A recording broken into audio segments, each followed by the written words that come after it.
Bonjour et bienvenue dans l'émission La Tribune, le Face à Face. Aujourd'hui, notre invité, il est maire de Mers-les-Bains, conseiller départemental de la Somme et également candidat à la 3e circonscription de la Somme pour les Républicains et le Centre, Monsieur Emmanuel Maquet. Bonjour. Bonjour. Merci d'avoir accepté notre invitation. Donc on va commencer tout de suite l'entretien. Donc vous êtes à la tête de la mairie de Mers-les-Bains depuis 2001. Aujourd'hui, comment vous décrivez votre ville de Mers-les-Bains ? Écoutez, je crois que c'est une ville qui a plutôt évolué, en tout cas avec beaucoup d'humilité et de modestie. J'entends ce qu'on me dit de Mers depuis 16 ans. C'est une ville qui a retrouvé sa force et son image. C'est une ville qui, d'un point de vue budgétaire, d'un point de vue financier, va plutôt bien. De beaux projets sont en train d'être réalisés. Je pense des projets importants, enfin à mes yeux, qui étaient extrêmement importants en 2001, la réouverture du casino. C'est à la fois de la richesse pour Mers, mais c'est aussi une cinquantaine d'emplois. Le parc commercial des Grands Marais, je pense qu'aujourd'hui il donne satisfaction. C'est 22 commerces qui sont installés sur une ancienne décharge publique en entrée de ville. Je pense que ça n'a pas été simple, mais en tout cas c'est beaucoup de satisfaction pour moi que de le voir fonctionner, et y compris d'imaginer des projets d'extension aujourd'hui. La relance également de l'activité touristique de Mers, puisque on n'était plus classé quand je suis arrivé aux responsabilités, et en mars 2009, on a eu la chance, le Conseil d'État nous a à nouveau reconnu comme une station balnéaire et touristique. Grâce à ça, on a attiré une résidence de loisirs, une résidence de tourisme sur Mers. C'est 80 studios, c'est à peu près 400 personnes qui peuvent loger sur Mers en permanence, et il suffit de voir aujourd'hui l'activité au cœur de la ville. Ça a effectivement relancé l'activité. On a réalisé aussi le plan de défense contre la mer. Je pense que c'était très attendu par les Mersois. C'est 18 millions d'euros d'investissement qu'on est allé chercher chez les partenaires. Beaucoup de projets alors pour Mers-les-Bains. Vous êtes un homme de grands projets, on a l'impression que vous l'avez cité, le casino, l'installation de la zone commerciale, le street park. C'est ça qui fait que vous êtes un élu respecté aujourd'hui ? Écoutez, en tout cas, moi, c'est ce qui m'a passionné, c'est ce qui me passionne toujours dans le développement local. C'est à la fois cette dimension des projets structurants, mais c'est aussi le quotidien. Le quotidien, c'est de refaire les voiries, de refaire de l'éclairage public moderne dans le cœur de ville en LED. C'est effectivement de travailler sur les réseaux, l'assainissement, l'alimentation en eau potable. C'est une compétence que l'on voit forcément un peu moins, ou alors que l'on voit quand ça dysfonctionne. Quand on a des orages et que les eaux remontent, là, effectivement, donc on est... Vous n'avez pas oublié l'essentiel. Je crois, enfin, c'est un équilibre, mais c'est aussi une dimension humaine, l'exercice du mandat de maire. On n'est pas maire 8 heures par jour, on est maire jour et nuit, et de temps en temps, quand on est réveillé la nuit, c'est pas forcément pour de bonnes nouvelles. Donc il y a aussi une dimension humaine très forte et un attachement très fort à nos concitoyens. Le fait d'être réélu, ça vous conforte dans votre politique que vous menez à Mers-les-Bains ? Je crois, enfin, vous savez, moi j'ai été élu, je n'y croyais pas, j'ai été élu la première fois en 95, conseil municipal, on faisait 37-38% des voix à Mers. Mers, c'est un fief communiste difficile, donc on était toujours quelques-uns à être candidats aux élections municipales sans trop y croire. En 2001, j'ai été tête de liste, et c'est effectivement une très surprise importante, un peu comme ici à Fréville avec David Lefebvre quelques années plus tard. Mers a basculé, on a gagné à 53-54%.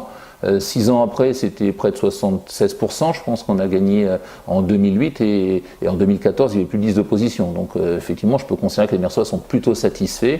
Et entre-temps, je me suis présenté à d'autres élections, et à chaque rendez-vous, les Mersois m'ont apporté leur soutien. Je disais, vous étiez un homme de grands projets. Grâce à vous, grâce à votre équipe municipale, Mers a retrouvé un côté touristique attrayant. C'était une volonté aussi de redevenir une ville touristique. C'était dans le projet municipal de 2001 d'être classé station balnéaire et touristique, et de retrouver en quelque sorte nos fondamentaux, notre ADN. Mers a été une station chic, une station à la mode, à la belle époque, et effectivement le Grand Sud avait attiré davantage les touristes, le Nord était un peu moins intéressant peut-être pour des touristes, mais aujourd'hui on a retrouvé de l'authenticité. Alors il fallait aussi mettre du contenu dans ces séjours touristiques. Parce que c'est bien d'avoir de l'hébergement de qualité, mais ces touristes, qu'est-ce qu'ils font ? Alors vous citiez le skatepark, je pense que c'est effectivement une animation très forte au cœur de ville. On a beaucoup travaillé aussi pour continuer l'aventure avec le cinéma. La salle de cinéma s'est modernisée, il y a une programmation aujourd'hui qui est assez rythmée. Le casino, les 14 pistes de bowling, je pense que tout ça contribue réellement à donner du contenu. Alors on a maintenu d'autres activités, mais je pense que c'est effectivement toute une approche au global qui permet aujourd'hui à la ville de Mers, mais à la destination aussi, la destination touristique du littoral, des Trois Villes-Sœurs, de retrouver. Ce week-end d'ailleurs, il y a eu énormément de monde sur la côte. Tout à fait. On a fait l'expérience. Donc aujourd'hui, vous avez développé votre côté touristique, le côté économique, c'est quoi les nouveaux projets maintenant pour Mers? Alors il y a beaucoup de projets d'hôtels, hein. C'est important, je ne cesse de le dire. J'étais encore hier soir avec Xavier Bertrand, on était à Fort-Mahon pour l'inauguration de 25 machines à sous, mais on manque d'hébergement de qualité, il faut qu'on travaille ce sujet-là indiscutablement. Alors c'est vrai sur le littoral, parce que les meilleurs terrains, il faut les proposer aux hôteliers. Je pense notamment au projet du Moulinier à Holt, dont on parlera peut-être au cours de cette émission, mais ça fait partie des sujets importants du moment. Mais il faut aussi que ces flux touristiques remontent dans l'arrière-pays. Parce qu'indiscutablement, on ne pourra pas tous les accueillir sur le littoral. Il faut irriguer davantage l'arrière-pays. Il faut en quelque sorte répondre aussi à l'attente des villages. La problématique de la ruralité, la nouvelle ruralité, c'est aussi de faire du développement touristique. Donc aujourd'hui, Mers est devenue une très bonne ville touristique, comme le Tréport. Pourtant, il y a sans cesse des rumeurs de fusion de ces trois communes. C'est des rumeurs qui sont fondées. Ah bah vous savez que j'en suis l'auteur à l'origine. Moi j'ai lancé l'idée à partir du moment où l'État nous incitait à fusionner effectivement nos communes. Moi dans mes vœux, il y a 2 ans je crois, j'avais proposé cette idée. Alors elle bute aujourd'hui sur une réalité réglementaire. C'est qu'il y a 2 villes en Seine-Maritime, en Normandie, et une ville dans les Hauts-de-France, dans la Somme. Donc on est un peu bloqué par l'aspect réglementaire. Mais imaginons une ville de 20 000 habitants des Trois Villes Sœurs. Aujourd'hui, elle serait l'équivalente peut-être d'Abbeville, de Dieppe de l'autre côté, de Berck. Ça ressemblerait à autre chose. Et autour de cette nouvelle ville... Ah, tout à fait. Et autour de cette nouvelle ville, on peut créer une communauté d'agglomération. Donc c'est un autre destin que l'on pourrait dessiner. Donc maintenant, on va parler de votre engagement en tant que candidat aux législatives. Donc vous, pourquoi vous pensez être le bon candidat? Pourquoi vous y allez maintenant? J'ai une vraie expérience, je pense qu'on vient d'en parler, une expérience de maire dont on vient de parler, mais également une expérience d'élu départemental. Je suis élu au département depuis 2004, j'ai été réélu là aussi à 3 reprises. Depuis 2 ans, je suis vice-président du département. J'ai également l'expérience de président du syndicat mixte Baie de Somme Grand Littoral Picard. Donc effectivement, ça me semble l'étape suivante d'un parcours politique qui s'est construit petit à petit. Comme je le rappelais, j'ai été élu maire à 32 ans, j'en ai 48 aujourd'hui. Je pense ne pas avoir démérité. C'était une ambition au départ, même quand vous aviez 32 ans, vous avez déjà un projet dans votre tête ou au départ vous pensiez qu'à Mers? Pas franchement, puisque j'ai été tête de liste, je vous le rappelais un instant, sans forcément croire à la victoire. Mais c'est vrai que j'ai toujours eu ce côté militant. Je l'écris dans mes documents de campagne. J'ai été à peine majeur que je participais, j'allais écouter les réunions de conseil municipal, donc c'est un côté qui m'a toujours fait vibrer. Aujourd'hui, vous, en tant que peut-être futur député, quel type de loi vous défendrez, vous combattrez ou même proposerez? Moi, je pense qu'il faut qu'on bâtisse un projet. Alors, ce projet, je fais des propositions. Il y a effectivement en face le président de la République qui est là. Il faut qu'on soit dans une logique de rassemblement. Je pense qu'on ne peut pas éclater le pays aujourd'hui. Le pays est fragile. Ça, c'est important. Il faut effectivement être déterminé sur les objectifs, mais il faut de la souplesse dans l'application de ces processus réglementaires et législatifs. Moi, je crois qu'il faut... La mère des batailles, c'est l'emploi. Si on arrive aujourd'hui à débloquer... On l'entend vraiment depuis, je sais bien. depuis les années 90, je crois 80. Je crois qu'il ne faut pas faire des dizaines de réformes dans ce pays, il faut en faire quelques-unes mais les faire à fond. Et c'est peut-être là où on est attendu. Il faut... Vous pensez qu'Emmanuel Macron va dans le bon sens, dans ce qu'il propose?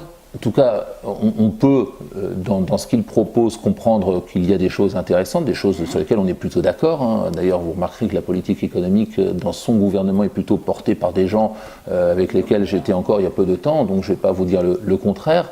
Cela étant, il faut aussi qu'il y ait une majorité qui puisse appuyer ces réformes. Et cette majorité, elle est plus, je crois, issue des LR et de UDI que du Parti Socialiste ou de sa version relookée, si je puis dire. Donc c'est important qu'on puisse peser. Et c'est en tout cas le sens de mon engagement. Donc en face de vous, il y a de nombreux candidats, 11 avec vous. C'est pas un peu beaucoup pour cette circonscription? Oui, mais que voulez-vous? Moi, je suis le candidat de ma famille politique. J'imagine même dépasser les limites de ma famille politique telle qu'elle a pu s'exprimer au premier tour de la présidentielle. Après, le suffrage universel déterminera les bons candidats et ceux qui ont été moins performants. Dans votre affiche et dans votre petit programme que vous distribuez, vous parlez aussi de renouveau. On a l'impression que c'est un terme à la mode. C'est de la communication ou c'est vrai que vous pensez vraiment incarner ce renouveau? C'est quoi le renouveau en politique? C'est de porter des idées, d'avoir démontré qu'on était capable, peut-être dans l'exercice d'autres mandats, de les mettre en application. Moi, je ne pense pas être usé par la politique. J'ai encore les tripes d'aller au combat et je pense, dans mes différents mandats, ne pas démériter à l'idée de porter des idées. C'est ça aussi, c'est de ne pas, en quelque sorte, à un moment, baisser les bras et de se dire, bon, c'est trop difficile. Non. Rien n'est trop difficile quand on a envie d'y aller et qu'on est déterminé à faire bouger les choses. Donc là, vous disiez tout à l'heure que vous comprenez la politique d'Emmanuel Macron. En face de vous, il y a Bruno Mariage, donc le candidat d'En Marche. Qu'est-ce qui vous différencie de cette personne au niveau des idées? Pourquoi il y a deux candidatures quelque part? Écoutez, vous lui poserez la question. Hein. Moi, j'ai été candidat, j'ai reçu l'investiture de mon parti politique dès 2016, hein, donc j'étais parti dans cette aventure. Lui, il y a une dizaine de jours qu'il est candidat, donc je pense que c'est peut-être à lui de répondre. Moi, je propose aux 108 000 habitants de cette circonscription un certain nombre de points, avec deux grands sujets, me semble-t-il, importants. La bataille pour l'emploi, la bataille pour la sécurité, la guerre contre Daesh et pour la sécurité dans notre pays, avec aussi un lien dont on n'a peut-être pas suffisamment parlé à la présidentielle, c'est l'environnement. Je pense que c'est un sujet extrêmement important, et le président du syndicat mixte qui gère la baie de Somme et les espaces naturels confiés par le Conservatoire du littoral peut vous en parler. C'est effectivement extrêmement important. Il faut là aussi qu'on ait des objectifs clairs, mais qu'on ait des méthodes souples pour y arriver. On ne peut pas avoir des virages à 180 degrés. Il faut respecter également l'âme de notre baie de Somme et les traditions de la baie de Somme. Et je pense que ce sont aussi des sujets importants que je porte et que je continuerai à porter dans cette élection. Vous parlez beaucoup de l'emploi et de la sécurité, le terrorisme.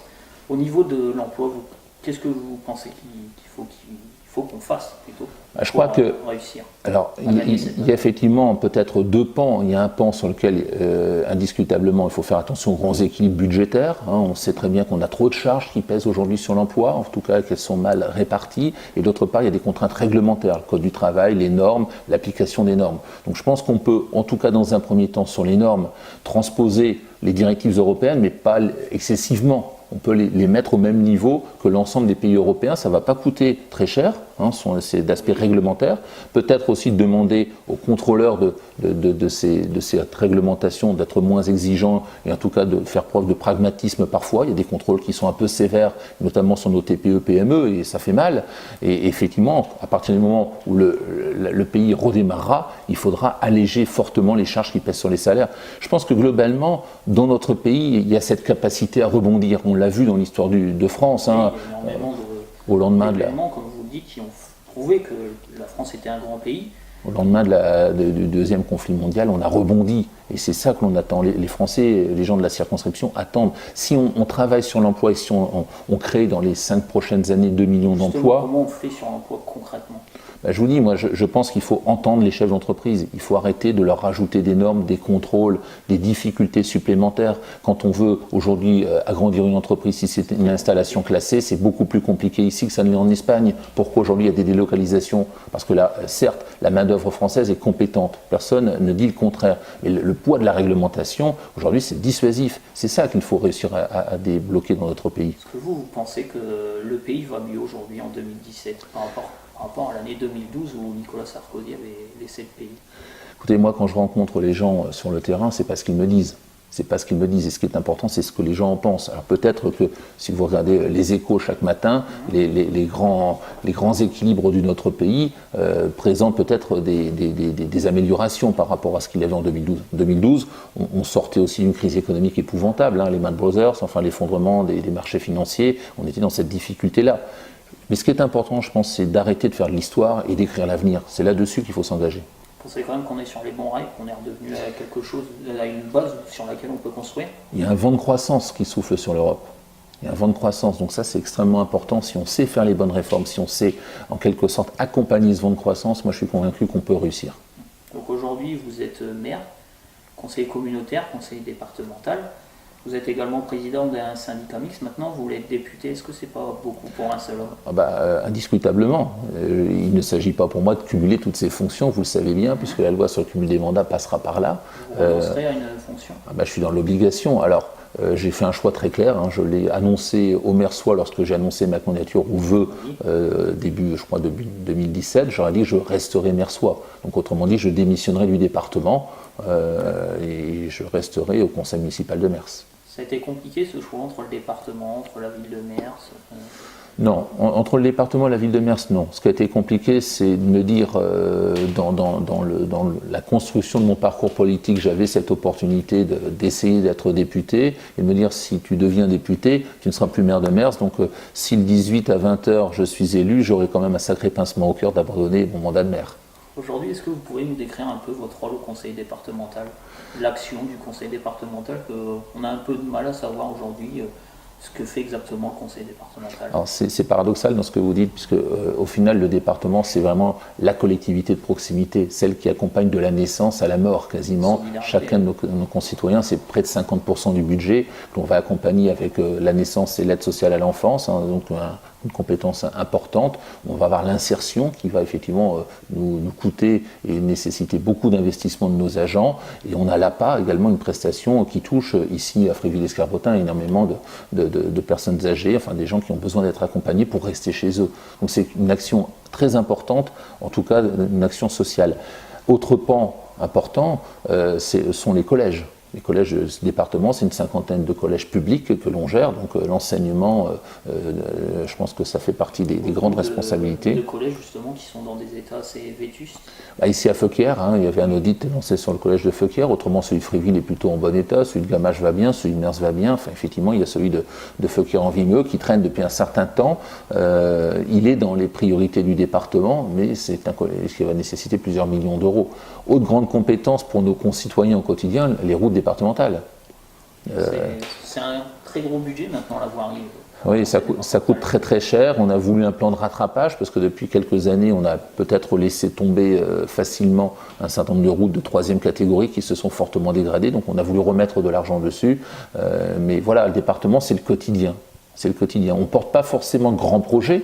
Quoique sur le littoral, on est en accompagnement avec le syndicat mixte de grands projets. On a le canal Seine-Nord-Europe aujourd'hui qui est un grand projet. On accompagne Amazon. Il en est où ce projet justement, le canal Seine-Nord-Europe? Je crois qu'il avance bien. La société a été créée, est maintenant instituée. Il y a un président, un conseil d'administration qui se réunit régulièrement. On a, nous, délibéré pour accompagner financièrement le canal. La région a mis des moyens, l'État a mis des moyens, l'Europe. Je pense que les choses avancent.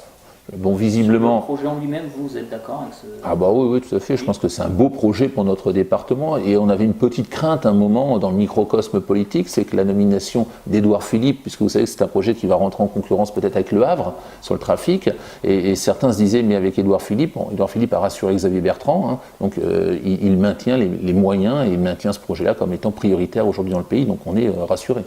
Donc maintenant, on va parler de politique nationale. Allons-y. Aujourd'hui, on parle de discrédit, de défiance envers les élus nationaux. Vous, comment vous le ressentez?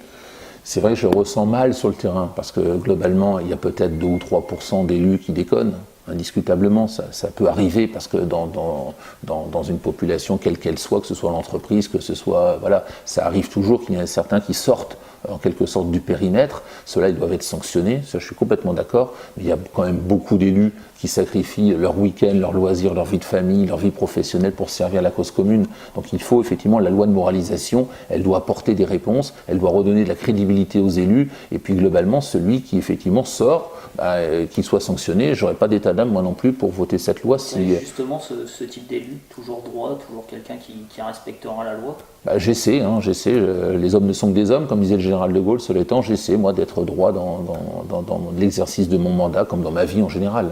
Est-ce que vous trouvez que dans cette période, votre parti, les Républicains, est à la hauteur? Aujourd'hui, ça s'entre-déchire. Est-ce que c'est compliqué d'être dans un parti comme celui-là, comme au Parti Socialiste d'ailleurs? Je crois que ce qui est difficile, c'est que la donne politique a complètement changé. Aujourd'hui, y compris chez les Républicains, on sent bien qu'il y a des tendances, il y a des sensibilités. C'est un parti de rassemblement par définition. Tout le monde n'est pas le doigt sur le pantalon. Donc il y a effectivement des gens qui se sentent bien à l'idée d'accompagner la réussite du pays, même si elle est portée par le président Macron et son gouvernement, et d'autres se disent, s'il réussit, peut-être que nous, la fois prochaine, on n'aura pas le pouvoir. Moi, ce qui est important, vous savez, je dis souvent, je me sens gaulliste, dans ce sens où l'intérêt général doit l'emporter sur les intérêts particuliers, et il faut que notre pays réussisse dans les 5 prochaines années, donc indiscutablement, il faudra regarder les textes, regarder la politique menée par Édouard Philippe et le président Macron, et même si je ne suis pas dans cette majorité gouvernementale, je ne serai pas non plus dans une opposition stérile. Vous ne considérez pas dans l'opposition si vous êtes élu? Non, moi,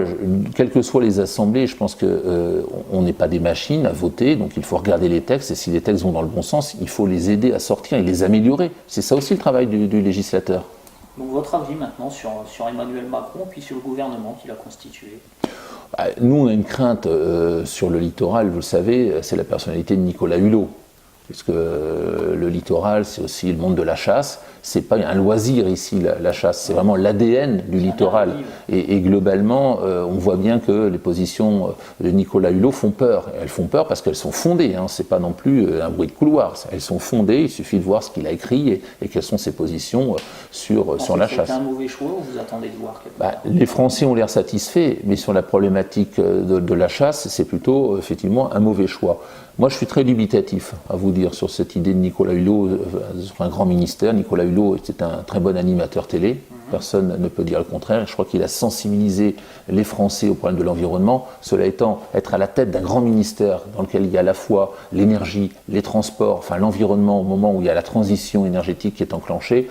Vous parliez d'emploi. Est-ce que c'est pas vers ce quoi il faut aller pour relancer l'emploi, l'énergie verte? À la condition de faire les bons choix. S'il s'agit de nous installer des éoliennes en mer, là, vous connaissez mon absolue opposition à ces projets, tant celui chez moi là, aux Deux Côtes que celui que l'on envisage au large du Touquet, de Berck et du parc du Marcanterre. Vous préconisez quoi alors pour vous, pour l'énergie verte? Moi je crois qu'il faudrait qu'on mette les moyens sur les énergies marines, les vraies énergies marines. L'éolien en mer, c'est pas de l'énergie marine.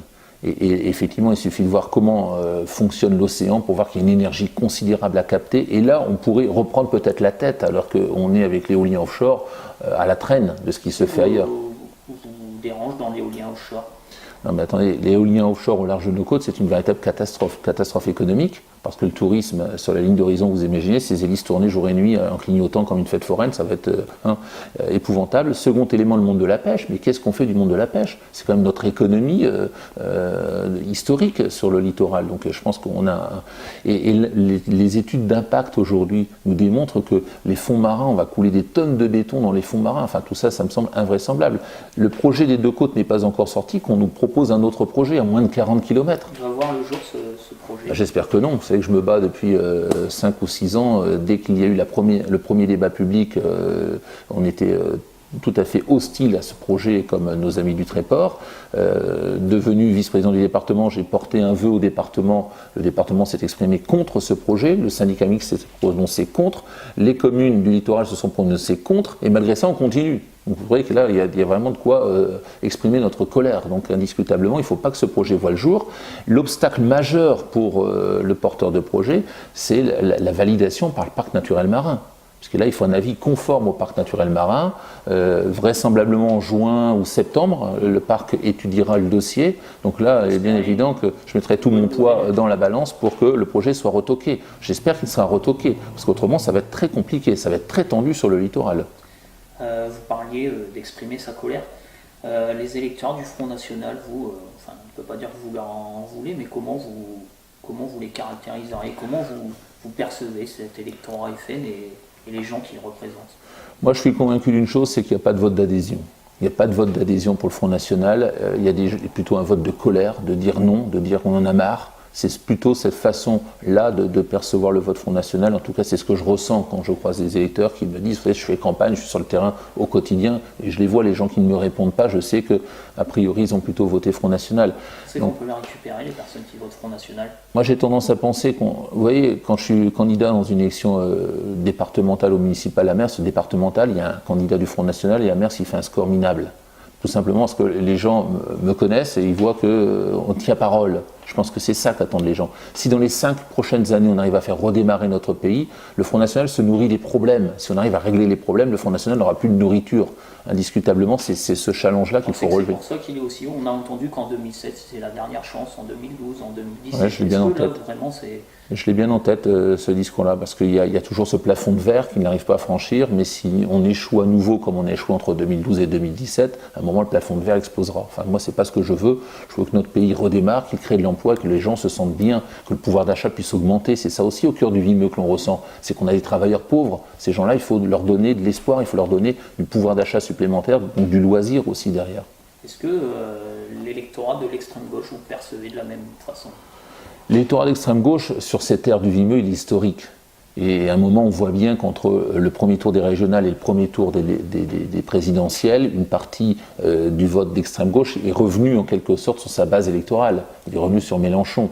Donc c'est pas, moi, je ne le perçois pas de la même façon du tout. L'électorat d'extrême gauche ici, il est traditionnel. Ce sont des gens qui bossent, sont des gens qui pensent qu'il faut davantage donner aux ouvriers qu'au capitalisme mondialisé tel qu'on l'a connu. Celui-là, globalement, on discute avec. Moi, dans mon canton, j'ai beaucoup de maires communistes avec lesquels je passe de longs moments à discuter. On n'est pas d'accord sur tout, mais on est d'accord sur un objectif. Ah oui, indiscutablement. Et je pense que c'est ça aussi les luttes de terrain à un moment. Il faut continuer à discuter. Bon, j'ai croisé la représentante du clan Le Pen à l'Assemblée générale des chasseurs samedi, il y a une dizaine de jours maintenant. On ne peut pas avoir ces échanges puisque tout ça c'est basé sur le mensonge. Donc maintenant, je vais vous proposer un thème. Je vais vous demander de répondre juste en un seul mot, Bon. si c'est possible. Alors, donc la fusion des communautés de communes. J'ai tendance à dire que c'était aberrant. La dématérialisation dans les services publics. J'ai tendance à vous dire quel bénéfice pour les communes. La loi Macron. Qu'est-ce qu'il en reste? La fiscalité des ménages français. Elle est excessive. La fiscalité des entreprises. Il faut qu'elle soit normalisée à l'échelle de l'Europe. Les prestations sociales. Il n'y en a pas trop, mais elles sont mal réparties. Les législatives 2017. Ben, je vais les gagner. La campagne 2017 des présidentielles. Vous les trouvez comment? Absolument pas à la hauteur. François Fillon. Il aurait dû se retirer. François Hollande. Il a raté son quinquennat. Emmanuel Macron. Ben, il porte beaucoup d'espoir. Et enfin, votre ville pour Mers-les-Bains, comment vous la décrivez? Ben, c'est une très jolie ville, très belle ville, avec des habitants très attachants, et j'y fais ma vie. Merci Monsieur Maquet d'avoir répondu à nos questions. Merci à vous. Voilà, l'émission La Tribune est terminée. Vous pouvez d'ores et déjà la regarder, partager, liker, commenter. Il y aura de prochaines interviews avec de prochains candidats. Merci.